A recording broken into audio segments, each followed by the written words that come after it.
आपके मन में ये सवाल तो आया ही होगा कि यह धरती कैसे बनी। क्या यह हमेशा से ऐसी थी या फिर धरती पे जीवन कैसे आया। क्या धरती की रचना पापा की परियों ने की है या फिर इसकी रचना मम्मी के मगरमच्छों ने की है। जी नहीं, ऐसा कुछ नहीं हुआ। इसके पीछे का सच जानने के लिए बने रहिए हमारे साथ आखिरी तक। नमस्कार दोस्तों, एक बार आपका फिर से स्वागत है हमारे चैनल फैक्ट जोन में। आज हम जानेंगे बिग बैंग थ्योरी के बारे में, जिससे इस सृष्टि की रचना हुई है। बिग बैंग थ्योरी एक साइंटिफिक थ्योरी है। इसके पहले सारा ब्रह्मांड एक छोटी सी जगह में केंद्रित था। इसमें एक विस्फोट की वजह से सिमटा हुआ ब्रह्मांड फैलने लगा, जिससे यूनिवर्स का फॉर्मेशन हुआ। यह विस्फोट किसी बम विस्फोट जैसा नहीं था, बल्कि इसमें से सिमटे हुए सारे कण सारी यूनिवर्स में फैल गए और एक दूसरे से दूर भागने लगे। इसमें इतनी ज़्यादा ऊर्जा थी कि आज तक यूनिवर्स का एक्सपेंशन होता ही जा रहा है। यह विस्फोट इतना तगड़ा था कि इसके कुछ सेकंड बाद ही सारी चीज़ों का, जैसे कि टाइम और दूसरी फिजिकल चीज़ों का अस्तित्व आ चुका था। उसके बाद क्वार्क, लैप्टन और फोटॉन मिलकर गर्म मटेरियल बना चुके थे। थोड़ी ही देर बाद क्वार्क और न्यूट्रॉन मिलकर प्रोटॉन बनाने लगे थे और हाइड्रोजन, हीलियम और सारी गैसेस बनना चालू हो गई थी, जिससे कि यूनिवर्स ठंडा पड़ने लगा। इस थ्योरी को एडविन हबल ने प्रपोज किया था। उन्होंने कहा था कि यूनिवर्स लगातार फैलता रहेगा। इसका मतलब यूनिवर्स कभी स्थिर भी रहा होगा, पर यह कोई नहीं जानता कि इसके पहले क्या रहा होगा।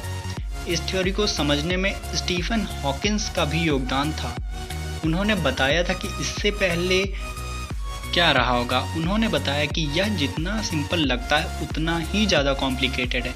आइंस्टाइन बाबा की थ्योरी ऑफ रिलेटिविटी के अनुसार स्पेस और टाइम मिलकर दुनिया में स्पेस और टाइम में कभी ना रुकने वाला चक्र बनाया, लेकिन वह बिल्कुल स्ट्रेट नहीं है, बल्कि आपस में घुमा हुआ है। इसी समझना बहुत मुश्किल है और हम जैसे सातवीं फेल को यह समझ आएगा भी नहीं। लेकिन आइंस्टाइन जी की यह थ्योरी बिग बैंग के पहले या बाद की कोई जानकारी नहीं देती है। उन्होंने बताया कि बिग बैंग के पहले टाइम भी एग्जिस्ट नहीं करता था। साइंटिस्ट का मानना है कि अर्थ का फॉर्मेशन ग्रेविटेशनल फोर्स की वजह से हुआ। सन के आसपास ऑर्बिट करती गैसेस और डस्ट से इसका फॉर्मेशन हुआ। 4 मिलियन साल पहले अर्थ का ज़्यादातर हिस्सा खौलता हुआ लावा था। इसका मतलब था कि खाना बनाने के लिए तब गैस की ज़रूरत नहीं पड़ती रही होगी। फिर जब धीरे धीरे यह लावा ठंडा पड़ने लगा और उसी तरह धीरे धीरे अर्थ की क्रस्ट का फॉर्मेशन होने लगा, तब से अब तक धरती के वायुमंडल में बहुत ज़्यादा बदलाव आया है। समय बीतने के साथ धरती की मैग्नेटिक फील्ड बनी, जिसने हार्मफुल रेडिएशन को धरती की तरफ आने से रोका और ओजोन लेयर की फॉर्मेशन से धरती रहने लायक बनी। लेकिन हम लोगों की हरकतों से लगता नहीं कि हम लोग ज़्यादा दिन जिंदा रह पाएंगे। और फिर अर्थ पे सबसे पहले लाइफ माइक्रो ऑर्गेनिज्म के रूप में मिली, जो कि पत्थरों पे चिपके हुए थे लगभग 3.7 अरब साल पहले। फिर 2.5 अरब साल पहले साइनोबैक्टीरिया ने जन्म लिया, जिन्होंने फोटोसिंथेसिस करके फूड बनाया और धरती पे ऑक्सीजन लेवल बढ़ने लगा। उसके बाद लगभग आज से 20 करोड़ साल पहले पहला एनिमल पाया गया, जो कि था स्पॉन्जेस। फिर धीरे धीरे इनके बॉडी डिज़ाइन में बदलाव आता गया और इनकी बॉडी और कॉम्प्लेक्स डिज़ाइन लेने लगी। फिर एवोल्यूशन होते होते आज ह्यूमंस का धरती पर वजूद हुआ है और हम लोग इस लाइफ को ग्रांटेड ले लेते हैं और फालतू के काम करने लगते हैं। जैसे 10th के बाद साइंस ले लेते हैं और कुछ लोग तो इंजीनियरिंग ही करने लगते हैं।